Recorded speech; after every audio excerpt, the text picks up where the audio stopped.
Здравствуйте. На «Эхе Москвы» в Уфе программа «История башкирских родов». У микрофона Руслан Валиев. Вместе со мной в студии руководитель автономной некоммерческой организации ШЖР Салават Хамидуллин. Здравствуйте, Салават. Здравствуйте. Мы продолжаем цикл наших программ, где мы говорим о национальных героях, о выдающихся личностях башкирского народа. И сегодня темой нашей программы будет история деятеля башкирского восстания 1735-40-х годов Тюлькучире Аллагулове. Да, хотел затронуть эту личность, но она малоизвестна, читающая публика о нем мало что знает. Недавно, наверное, знаете, есть такой пермский автор А.В. Иванов, который написал «Географ пропил глобус» и так далее. Потом у него был цикл фильмов «Хребет Урала». У него вышло недавно что-то вроде эссе какого-то такого исторического, называется «Виллы». И вот у него там, мне понравился, есть такой пассаж. «Из толщи народов, будто великаны, Алпы, из гор выросли новые вожди Тюлькучира, Мандар и Бепени». Человек, который, он хоть и писатель, но старается изучать историю Южного Урала и вообще всего Урала. Невозможно ее понять без истории башкирского народа и без истории башкирских восстаний, поскольку такое активное освоение и заселение Урала происходило в эпоху башкирских восстаний. Вернее, башкирские восстания стали в какой-то степени реакцией на такую колонизацию Урала, промышленную, горнозаводскую и так далее, которая шла вразрез с интересами башкирского народа и без учета его интересов. Когда говорят Тюлькучира, у меня вот такая ассоциация, когда, наверное, многие читали в детстве романы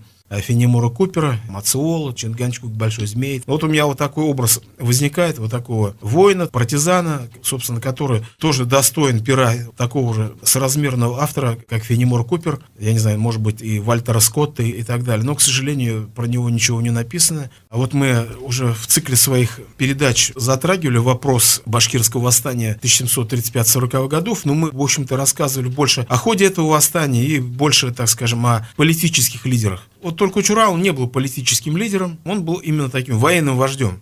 Склад характера, видимо, такой был. То есть он хорошо выполнял военные задачи, такой идеологией, что ли, не занимался? Да, он не был идеологом, он был отличный воин, отличный партизан. Хотел рассказать о нем. Но, как известно, восстание 1735-40-х годов, мы, как уже говорили, было связано с организацией Оренбургской экспедиции, в общем-то, которая ставила цель проникновения в Индию, в страны мусульманского Востока. Поскольку вспыхнуло восстание, пришлось экспедиции планы менять, и вот началось строительство города Оренбург. Но городу Оренбург нужно было организовать бесперебойную доставку провианта, продовольствия, фуража, боеприпасов и так далее, и так далее, и так далее. Поскольку Оренбург находился, это нынешний Орск, чтобы было понятно, потому что Оренбург 2 раза менял свое местоположение. О первом Оренбурге, о котором мы говорим, это город Орск. И он затерянный в степи, совершенно без коммуникации, без ничего. Когда уже шла экспедиция для основания Оренбурга, было совершено нападение на одно из подразделений этой экспедиции, Вологодский драгунский полк, как известно, напал Келемяк Абыз Нурушев. Это случилось 1 июля 1735 года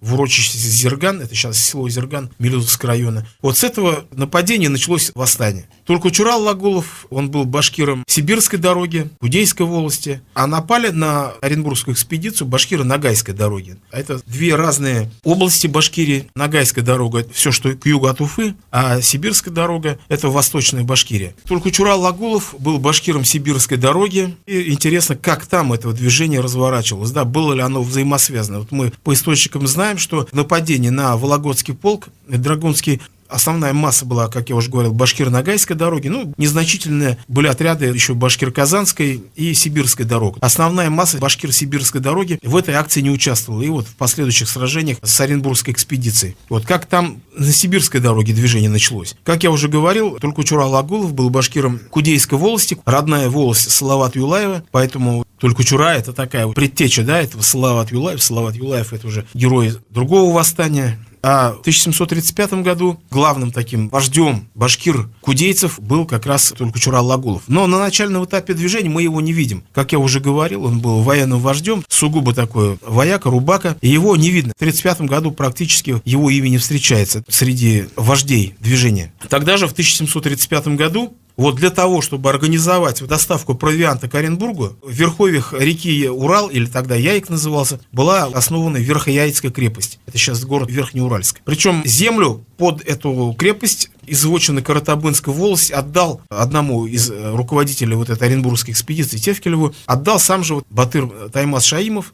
тоже знаменит, о нем рассказывали в предыдущих программах. Он участвовал вместе с Тевкелевым в миссии в Казахстан по присоединению младшего казахского вужуза к России. И вот они настолько сдружились, что Таймас Батыр, Шаимов, Тархан готов был любую просьбу Тевкелева удовлетворять. И тот попросил у него землю, но тот ему дал. Опять же, без мирского согласия. Взял, самолично отдал или продал, в источнике по-разному пишут. Соответственно, вот этот шаг, он вызвал недовольство его одноволощан, совотчинников, башкир-каратабынцев. И вот поднялся такой лидер каратабынских башкир Юсуп Арыков. И вообще в этом движении, между прочим, прослеживается вот такая тенденция. Если башкирская знать, она в целом заняла вот такую проправительственную позицию, то как раз главную скрипку в этом восстании стали играть именно рядовые башкиры. Малоизвестные, которых в предыдущем самом-то мощном восстании Алдаровщине толком-то и никто и не слышал о них в то время. Ну, тогда они, конечно, людьми еще были молодыми, может быть, это тоже как бы сказывается. Но тогда был лидером Алдар Тархан, Исикеев в предыдущем восстании. И вот новое восстание. И тут возникает молодая поросль вот этих борцов. И получилась вот такая интересная ситуация. Они вот этих стариков, вот эту знать, того же Алдара, отметают и объявляют их куштанами, то есть как бы мироедами, предателями, приговаривают даже к смертной казни там на одном из советов, в том числе и Алдара Исикеева. Тут ситуация была неоднозначна, как мы говорили в прошлой программе, там Алдара нельзя назвать, а что он предатель, но это был его политический расчет, который не удался. Ну, молодежь не хотела этого не понимать, никаких, в общем-то, логических объяснений, действий Алдара и так далее. И вот всех поголовно объявили врагами народа и приговорили к смерти. И вот эта молодая поросль выходит, причем сама воспитанная в эпоху Алдаровщины, от этого времени полной дикой воли, впитавшей в себе в дух Алдаровщины, и вот они своего, так сказать, идейного отца объявляют врагом народа и так далее. Надо здесь признать, что люди, по сути, выросли в независимой тогда Башкирии. Не то, что в независимой. Она до этого, там, скажем, Башкирия, она еще не была окончательно интегрирована, была такой полунезависимой провинцией, но здесь вот они увидели воочию, что при желании, если народ встает, то может противостоять Российской империи, то, что Алдар показал. И вот они решили то же самое повторить опыт Алдаровщины. Вот сейчас мы встанем, молодежь, стариков отметем и дадим этой империи так, что... Но дело в том, что империя за это время уже не та империя, вот за эти 30 лет, это уже значительно окрепшая была империя, у которой возникло мощное регулярное войско, которое уже... Империя находилась в преддверии больших побед. Именно самого взлета, который при Екатерине, вот этот пик империи. Мощь империи себя показал во время Семилетней войны, когда русская армия разгромила фактически императора Фридриха II прусского, там, которого непобедимого императора. И вот уже все, ситуация вот такая была. Но, тем не менее, башкиры дерзнули поднять восстание. Я же говорю, плебейские слои, рядовые башкиры. И Юсуп Батыр осадил вот эту Верхнеяицкую крепость. И когда из сибирских слобод, и вот конкретно из Сеченской слободы пошел этот продовольственный обоз к Оренбургу, там была как маршрут проходил, Теченская слобода, туда и в Теченскую слободу из сибирских различных хлебных слобод привозили хлеб, потом должны были везти до Верхояицкой крепости, потом грузить все это на лодке, на барже и по Яйку спускать к городу Оренбургу, Корску. И вот здесь Юсуп Арыков осадил Верхояицкую крепость, обоз не допустил, осадил в степи, обоз там тоже ведь охраняло человек там 500-700 войск, атаковал обоз, они обложились телегами в Эгенбург и сели в степи. Именно подмогу был послан уже сибирский драгунский полк во главе с Арсеньевым. Юсуп Батыр напал на этот сибирский драгунский полк, нанес ему ощутимый удар,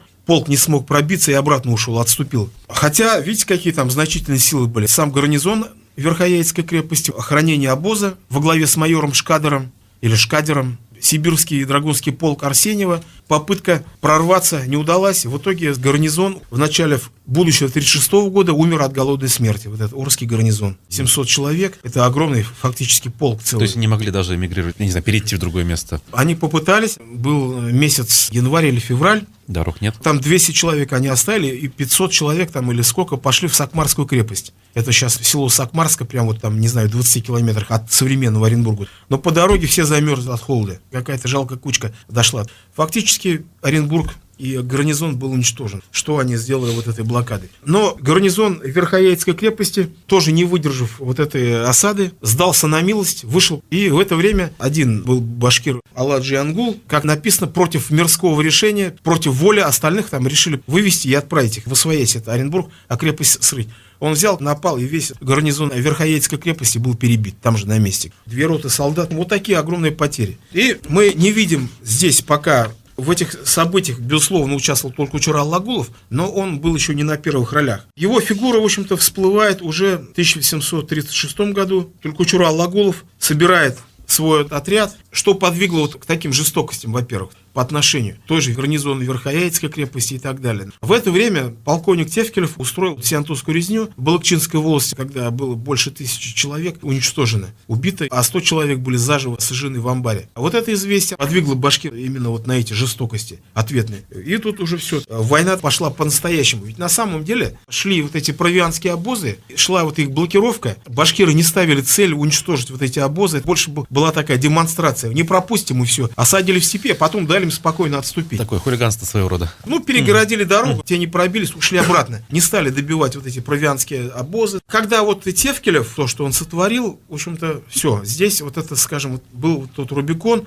та была черта, точка невозврата, после которой движение по-настоящему развернулось. После вот этой акции Сиантузской резни Толькучура Алагулов сразу же предпринимает как бы ответные действия. Собрал отряд и совершил внезапное нападение на Уфу. Он пришел сюда, опустошил окрестности и остановился в Кубовской волости. Это вот деревня Старая и Новокубово сейчас, Глинского района. Вот там стоит, ждет. И к нему навстречу из Уфы, чтобы разгромить его, воевода Мерзлюкин отправил отряд. 300 солдат и 150 уфимских дворян и казаков под командованием секунд-майора Артищева. 450 человек, фактически полк, целый крупный отряд, выходит туда, идет в деревню Кубово. И, как писал Мерзлюкин, с которыми ворами и бунтовщиками февраля 14 дня у вышеупомянутого майора Артищева под деревней Старый Кубов, которая от Уфы в 30 верстах, был немалый бой. Ну, он так смазал все это, отчитался, что потеряли убитыми отряд более 50 человек. Но на самом деле вот здесь на этом примере мы сталкиваемся с примером, что многие военачальники намеренно занижали потери. Потому что тот же самый Рычков, который участвовал во всех этих событиях, писал о 100 убитых. Пишет: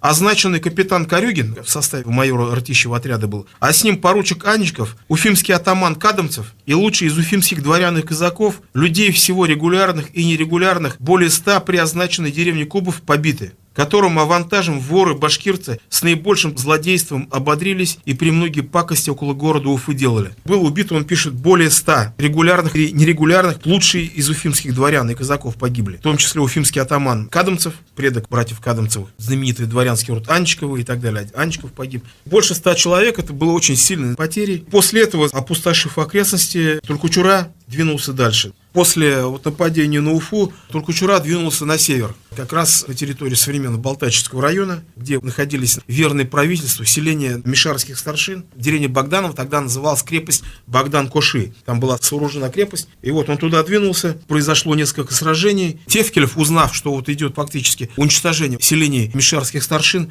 отправился к ним на помощь. И вот там произошло значительное сражение. Толькучура уничтожил одну драгунскую роту, которая вышла из Богдановской крепости, Богдан-Коши, и происходили там такие серьезные сражения. Ну, в итоге, если бы Тевкелев туда не выдвинулся, судьба была бы очень плачевная. Там никого бы не пощадили однозначно. Генерал-лейтенант Румянцев был командующим в это время всеми карательными войсками. Видя вот такой размах движения, запросил помощи у центральной власти, командования, и попросил прислать на выручку Астраханский драгунский полк.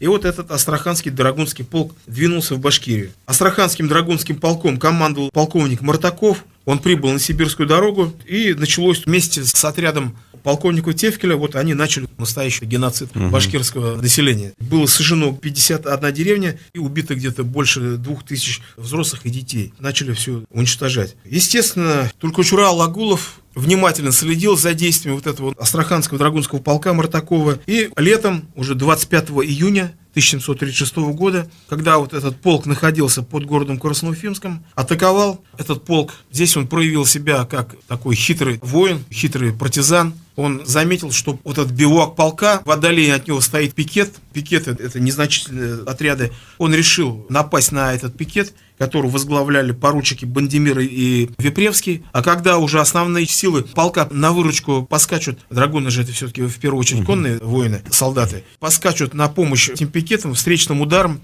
нанести урон вот этому драгунскому полку. Ну и да, на самом деле, Мартаков дальше писал, что Толькучура напал на пикеты, и когда он послал, как он пишет, видя жестокий их бой, я выступил с пехотой в Сикурс. Сикурс — это, то есть, в помощь. И как же онные воры, разобрав наших лошадей, и наступили на нас жестоко, всем своим воровским собранием, и как я ранен, и от раны не мог более действовать, поехал к крепости. А при команде остались капитан Астраханского полку Хорохорин, Казанского полку Кудрявцев, Равич, и по жестокому их нападению более не могли противиться и шли к крепости. Опять он все так пишет, находя такие выражения мягкие. Не шли, конечно, бежали. Драгунский полк Астраханский, Тулькучура на них напал, не выдержав натиск отряда Тулькучуры, фактически бежал. Потом Мартаков писал, что вот при этом сражении всех чинов было 119 человек было убито. Но опять историки подозревают, что это была значительно заниженная цифра, что фактически там было убито как минимум 200 человек, а Драгунский полк это сколько? От 500 и выше. Была уничтожена треть полка. Огромная победа Тулькучуры. И вот если мы сравнение, допустим, с какими-то с индейскими движениями, как я уже говорил, что вот он мне напоминает какого-то вождя, полевой командир, который следопыт, который вот ходит, значит, своим отрядом по степи, наносит вот эти удары. Допустим, самое известное вот это сражение, когда вот неистовая лошадь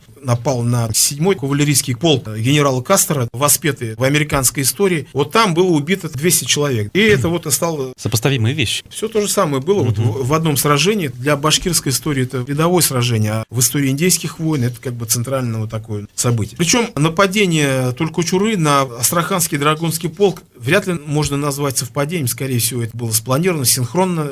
Вот эти два события были запланированы. Буквально через 3 дня после нападения Тулькучуры на Астраханский полк Кельмяк Абыз-Нурушев со своим войском нападает на лагерь генерала Румянцева в деревне Ермекею Туймазинского района. Произошло там тоже было страшное сражение. Вот, и опять же генерал Румянцев сказал о 95 убитых, а Рычков писал о 180 убитых. Генералы старались все это занижать. Вот эти два сражения, причем произошедшие синхронно, просто подорвали моральный дух генерала Румянцева. Два вот таких сражения сам чуть не был разбит. Плюс Астраханский Драгунский полк был практически разгромлен. После этого одновременно произошло нападение ганинских башкир на значительный отряд вот этой вольницы. Вольница, что такое вольница? Это отряды вольницы, это из всех, кто желал, из обывателей, мещан и даже крестьян набирались отряды, они вооружались, такие отряды милиции, и в награду за добычу, которую они добудут во время своих походов, вот эта добыча все им оставлялась. Охотники, все наиболее такие смелые в военном отношении люди, опытные, сбивались вот эти отряды вольницы. И вот ганинские башкиры в это же время тоже разгромили большой отряд вольницы, 1500 человек. И вот эти 3 синхронных поражения, произошедшие, потом Румянцев такую выволочку получил от Анны Ивановны, которая отчитала его, почему допустили, имея 15 тысяч армию у себя под носом, воры, там, изменники творят подобное. И вот после вот этих событий генерал Румянцев написал рапорт о переводе его из Башкирии на Турецкий фронт и отбыл в распоряжение фельдмаршала Миниха. И вот после вот серии вот этих сражений власти вступили в переговоры с повстанцами, предлагая, в общем-то, им покориться, сложить оружие, выслушать их требования и так далее. Беда в том, что, возможно, вот тогда бы уже восстание закончилось, если бы кто-то был другой человек, а не Татищев, который, в общем-то, тогда возглавил управление восстанием. Татищев, это был тот еще и иезуит, вот он был такой большой формалист, легист, которому мало было фактически принесения повинной. Когда башкиры писали, он требовал: вы почему называете в своих прошениях, а там башкиры как пишут: вот мы затеяли войну с матушкой императрицей, мы хотим больше не воевать,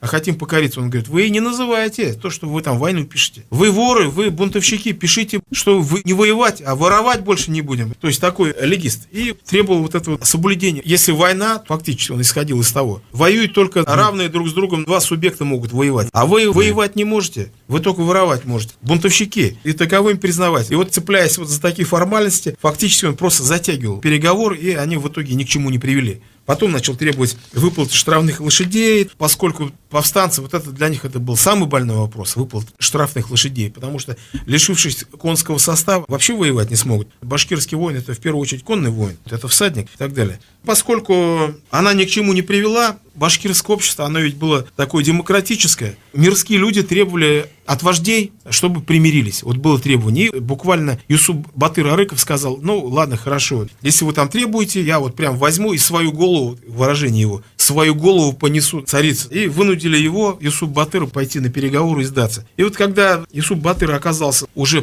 под арестом, именно в этот момент, когда башкиры сибирской дороги лишились своего вождя, на первую роль поднимается уже Тулькучура Алагулов, Мандар Карабаев, Бепени Турупбердин, уже другие вожди. Одно из крупных сражений, то же самое уже в 37-го и 38-го годов, когда уже вождями стали Тулькучура Алагулов, Бепени Турупбердин, Мандар Карабаев.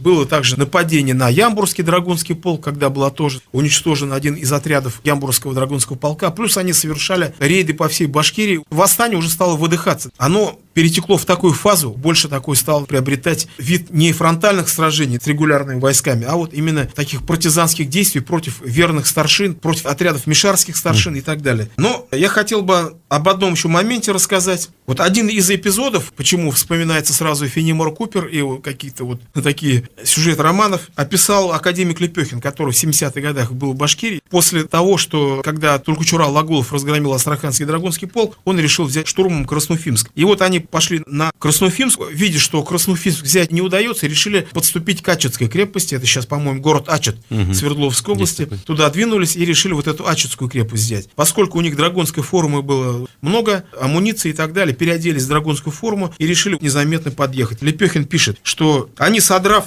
с них драгун, платье и оружие, украсили онами своих сотоварищей. И, видя драгунском, во всяком порядке на драгунских лошадях приближились к Ачетской крепости. Но чтобы обман сей тем более прикрыть, оставили одного драгунского барабанщика, который должен был бить благополучный поход. В случае тревоги одна дробь, в случае победы другая дробь. Вот якобы драгуны возвращаются после благополучного рейда, приказали вот такой вид дроби бить. Должен был бить благополучный поход. Ачетская ландмилиция, вот я же говорил, это вольница, состоявшая из мужиков, будучи наружным обманутым видом, отворила ворота своей крепости и дожидалась гостей. Но барабанщик, не рача о своей жизни и наблюдая долг верного солдата, вместо похода забил тревогу. И тем дал знать ачетцам, с кем они должны иметь дело. Ачетцы пресекли намерения башкирцев, которые, оказав свою суровость над барабанщиком, ввиду ачетцев, отступив от крепости, воротились и перебрались через Уфу, и Уфу-реку. Вот этот смелый барабанщик, ему сказали, давай, бей дробь